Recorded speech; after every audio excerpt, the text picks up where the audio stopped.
আমাদের ভারতবর্ষের সর্বকালের অন্যতম সেরা প্লেয়ার সবার লাইনে কত রকমের খেলা ছিল, নিজে খুব ভালো ক্রিকেটও খেলতে পারতো, দুটো খেলাই খেলতে পারতো। মানুষ হিসেবে প্রচন্ড ভালো ছিল, সবাই ভাবতো খুব গম্ভীর বোঝায়, কিন্তু ও তা ছিল না, সব সময় ও হাসি মুখে থাকতো। আর প্লেয়ার হিসেবে ওরকম প্লেয়ার জন্মালো কিনা ওকে আমার জন্মালো না। যখন এতে যাই মেশিনদের চ্যাম্পিয়ন হয়েছে সেই সময় দুর্দান্ত খেলেছিল চুনি। চুনি থেকে বলরাম দারুণ প্লেয়ার ছিল সব। চুনি চুনি চলে গেল, পিকে চলে গেল, এখন বলরাম রয়েছে আর আমি দিয়েছি। তবে কি জানেন, আমার মনে হয় ও ও আর পিকে বাড়ি ভারতবর্ষের সর্বকালের সেরা প্লেয়ার, নিজে কোনো সন্দেহ নেই, কোনো সন্দেহ নেই। যদি ইউরোপের দিকে খেলতে পারতো, ইংল্যান্ডে অনেক বড় প্লেয়ার করতে পারতো, তখন তো এসব সুযোগ ছিল না।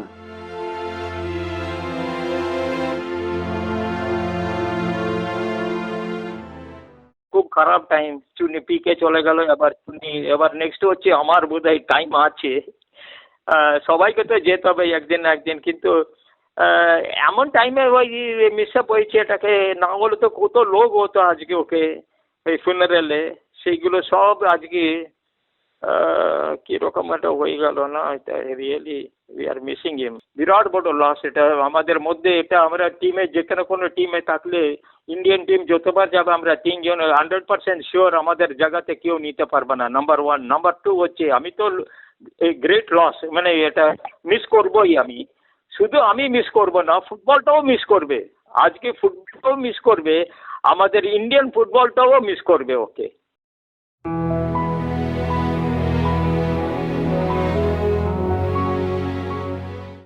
যখন মোহনবাগানে যে খেলি আমি, তখন যখনই গোল করতাম চুনিদা আসতেন, বলতেন তুমি তো আমার মতন ড্রিবল করো। কিন্তু চুনিদার ড্রিবলিং যা ছিল, আমি তো ওনার সঙ্গে খেলতে পারিনি। আমি তো ওনার খেলা লাস্ট একটা ম্যাচ দেখেছি, ওই যে কি ড্রিবলিং চুনিদা ফুটবলে আমি বলছি, ওই রকম ড্রিবলিং। একটা আমিও খুব ড্রিবলিং করতাম, আমি বডি ফেন্ডিং ড্রিবলিং, তো যখনই গোল করতাম ড্রিবলিং করে, তখন মোহনবাগানে আমি তো 7 years মোহনবাগানে ওনার সঙ্গে, তো উনি হরেক ম্যাচে আসতেন চুনিদা আমার সঙ্গে, আমাকে বলতেন তুমি তো আমার মতনই ড্রিবলিং করো রে। তো আমার খুব খুশি লাগে, ওটা আমার খুব মনে পড়ে। তারপরে তো ওনার সঙ্গে অনেকে সাউথ ক্লাবে টেনিস খেলেছি। উনি একটা এরকম পার্সোনালিটি মানুষ, এরকম পার্সোনালিটি। প্রদীপদা, আমি এই দুঃখ লাগছে, 1 মাস অন্তরে দুজন আমাদের জড়ি চলে গেলেন।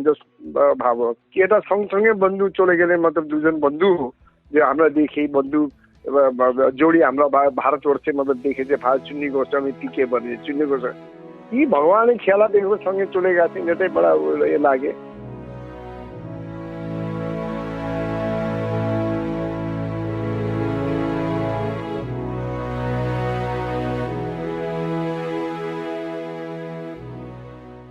চুনিদার সঙ্গে আমার অনেক দিন থেকে, আমি কি বলবো, 30 বছর থেকে, যখন ফুটবল খেলতাম, যখন টেনিস খেলতাম, তখন থেকেই আমাদের খুব, আমরা চিফ গেস্ট হয়ে যেতাম অন্য জায়গায়। তারপরে যখন ও রিটায়ার করলো, সাউথ ক্লাবে এলো, টেনিস খেলতো, আমি এর সঙ্গে টেনিস খেলতাম। আমরা সব আড্ডা, বিকেলে বসে রোজই বিকেলে আড্ডা হতো, চুনি মানিক আমরা সব একটা গ্যাং, আমাদের গ্যাং ছিল। তাহলে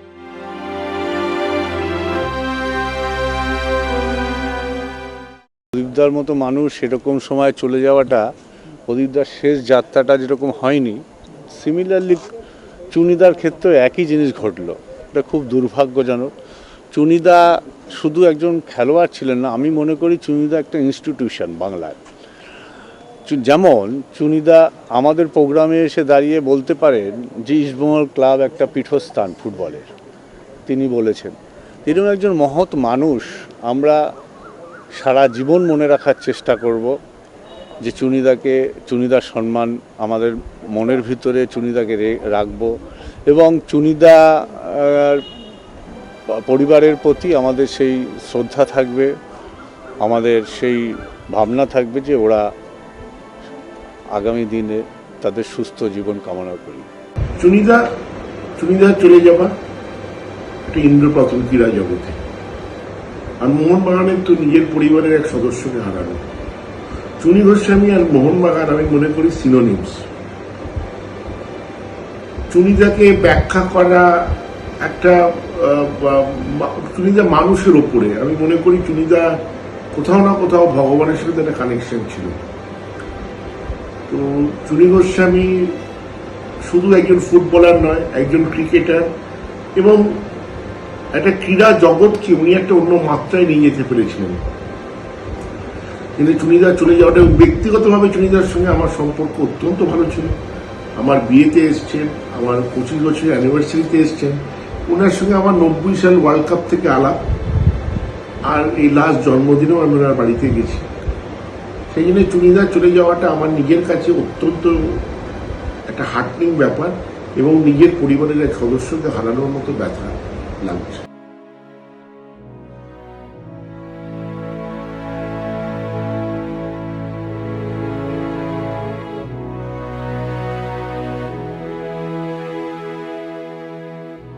চুনিদা আমার প্রতিষ্ঠার জন্য চুনিদা তোর সবচেয়ে অবদান বেশি। ঘরের মাঠে চুনিদার সঙ্গে না থাকি পরে আমি এই জায়গাটায় আসতে পারতাম না। চুনিদার স্বামীর জন্য মনমোহন ক্লাবে সই করেছি, চুনিদার স্বামী কথাতে মনমোহন ক্লাব ছাড়িনি। হ্যাঁ, চুনিদা আমার কাছে খেলার ইয়েতে ভগবান ছিল। চুনিদাকে কোনোদিন আমরা কোনো কথা মুখের উপর বলিনি, কিন্তু মহারাষ্ট্রের চুনিদার স্বামী তো খেলোয়াড় চলে যাওয়াটা আমাদের কাছে খুব দুঃখের, খুব কষ্টের। মানে আমি ভাবতেই পারছি না, সবাই চলে যাবে পৃথিবী থেকে, কিন্তু চুনি গোস্বামীকে চলে যাওয়া মানে আমার কাছে বিরাট শখ। মনমোহন বলতে যাকে দেখে এসেছি আমরা, শৈলেন মান্না, চুনি গোস্বামী, গোষ্ঠবাবুকে আমি কিছুটা অল্প দেখেছি কয়েকবার, উমাপতি কুমার যাদের দেখেছি। চুনি গোস্বামী জীবন্ত একজন মানুষ, সবসময় যে উৎসাহ দিয়ে এসছে, সব থেকেছে, সবসময় আপন করে নিয়েছে যারা মোহনবাগান এসেছে। মোহনবাগানের কাছে মোহনবাগান বলতে চুনিদা আর মোহনবাগান একে অপরে পরিপূরক। মোহনবাগানের ধ্যান জ্ঞান সবকিছু আমরা শিখেছি চুনি গোস্বামীকে দেখে, শৈলেন মান্নাকে দেখে। আমি যখন চুনিদাকে দেখতে যাই তখন আমি চুনিদাকে হাসপাতালে দেখে আমার চোখে জল এসে গেছিল যে এই লোকটা শুয়ে আছে হাসপাতালে, মানে এরকম একটা লাইফলি লোক যে কখনো দুঃখ, শোক, কষ্ট এগুলো কাউকে জীবনে বুঝতে দেয়নি। সবসময় হাসি তার জীবনেও ছিল সবকিছু, কিন্তু কাউকে কোনোদিনও বুঝতে দেয়নি। চুনি গোস্বামী। আর ফুটবলার হিসেবে চুনি গোস্বামীর কথা আমার বলার দরকার নেই, দেখিনি। ভারতবর্ষের সর্বকালের শ্রেষ্ঠ ফুটবলার নিজেকে বলে দাবি করে, এবং সকলে সেটা মেনে নেয়। চুনি গোস্বামী আলাদা জায়গা ছিল ভারতবর্ষের ফুটবলে। ভারতবর্ষের ক্রীড়া জগতে ফুটবল সংস্থার ক্রিকেটও ছিল, ক্রিকেটও রঞ্জি ট্রফি ফাইনাল খেলেছে, ক্যাপ্টেন ছিল, অসাধারণ একজন স্পোর্টস পার্সন। গোস্বামী যদি একজন গোস্বামী তার মধ্যে একজন হবে ভারতবর্ষের। চুনি গোস্বামী সম্পর্কে আমি কি বলবো, চুনিদা আমার অত্যন্ত ঘনিষ্ঠ ছিলেন। আমার এখনও মনে আছে, আমি তখন স্কুলে পড়ি, মোহনবাগান ক্লাবে যখন সই করলাম, চুনিদা আমার প্রথম মোহনবাগানের ক্রিকেট ক্যাপ্টেন। আমি এক কথায় বলতে পারি, true sportsman, best sportsman personality যদি বলো অলরাউন্ডার হিসেবে, তাহলে চুনি গোস্বামী সর্বকালের শ্রেষ্ঠ sportsman in the West Bengal. চুনিদাই একমাত্র লোক, আজ পর্যন্ত কেউ হতে পারেনি বা মনে হয় না কোনো হতে পারবে, ক্রিকেট এবং ফুটবলে দুটোতে বেঙ্গল ক্যাপ্টেন ছিলেন। আউটস্ট্যান্ডিং একটা অ্যাচিভমেন্ট। চুনিদা was a fine cricket allrounder. চুনিদা সঙ্গে আমি খেলেছি ক্রিকেট, যদিও আমি তখন খুব ছোটো ছিলাম। চুনিদা আমার খুব ঘনিষ্ঠ ছিলেন। চুনিদা খুব মজার গল্প মাঠে বলতেন, যাতে মাঠে কখনো আমরা বোর হতাম না, সবসময় উৎসাহিত করতেন। এবং আমি যেবার রঞ্জি ট্রফি চ্যাম্পিয়ন হলাম, চুনিদা আমাকে সুন্দর একটা চিঠি পাঠিয়েছিলেন গোলাপ ফুল দিয়ে, যেটা আমি কোনোদিন ভুলবো না। চুনি গোস্বামী যতদিন বাংলার ফুটবল, ক্রিকেট, টেনিসও অসংখ্য পারদর্শী ছিলেন, প্লাস চুনিদা দু একটা ভালো সিনেমাও করেছিলেন। তো চুনি গোস্বামী স্পোর্টসম্যানের একটা আরেক নাম হচ্ছে চুনি গোস্বামী, স্পোর্টস পার্সোনালিটি। চুনি গোস্বামী সর্বকালের শ্রেষ্ঠ স্পোর্টস পার্সোনালিটি। আজ চুনিদা চলে গেলেন। আমি তো একই লকডাউনে আমরা সবাই খুব খারাপ অবস্থার মধ্যে আছি, এবং চুনিদা চলে গেলেন, এটা আমার কাছে অত্যন্ত শোকের। আমি ঠিক বোঝাতে পারছি না। আমার বাড়ি থেকে হয়তো চুনিদা বাড়ি 3-4 মিনিটের দূরত্ব, তাও আমি যেতে পারছি না লকডাউনের জন্য। চুনিদা, আপনি যেখানেই থাকবেন ভালো থাকবেন, আমরা চাই আপনি আপনার মতোই থাকবেন। मेरा दुख का बात है क्योंकि चुनिदा हमारे यहाँ सुना, क्योंकि मैं तो उसके अंडर में भी थोड़ा तो कोचिंग उसका मिला था।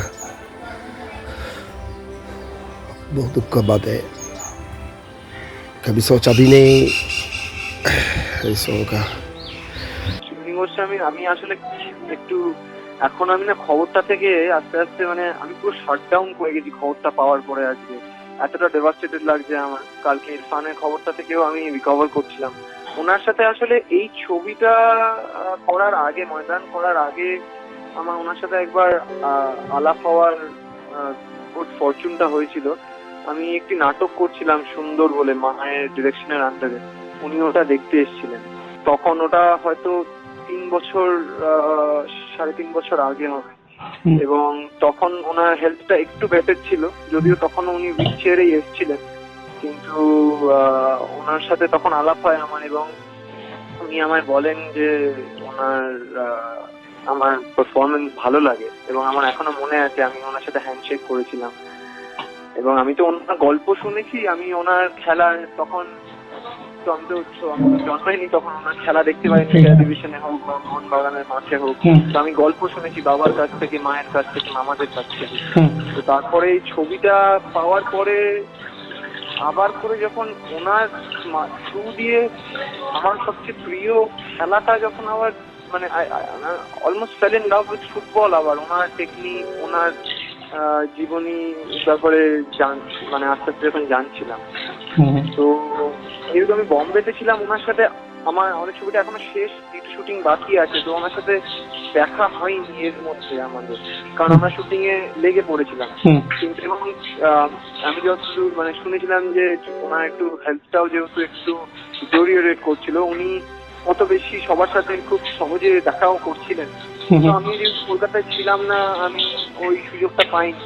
আমি আশা করছিলাম যে এই বছরে আমাদের ছবিটা যখন রিলিজ করবে প্রিমিয়ারে, আমি ওনার একবার পা ছুঁয়ে বলবো যে এই যে এই ভাগ্যটা আমার, যে আপনার চিত্র, আপনার ছোটবেলার চরিত্রটা আমি আমার জীবনে একবার মানে উপভোগ করতে পারলাম, এটা আমি সারা জীবন ক্যারি করবো।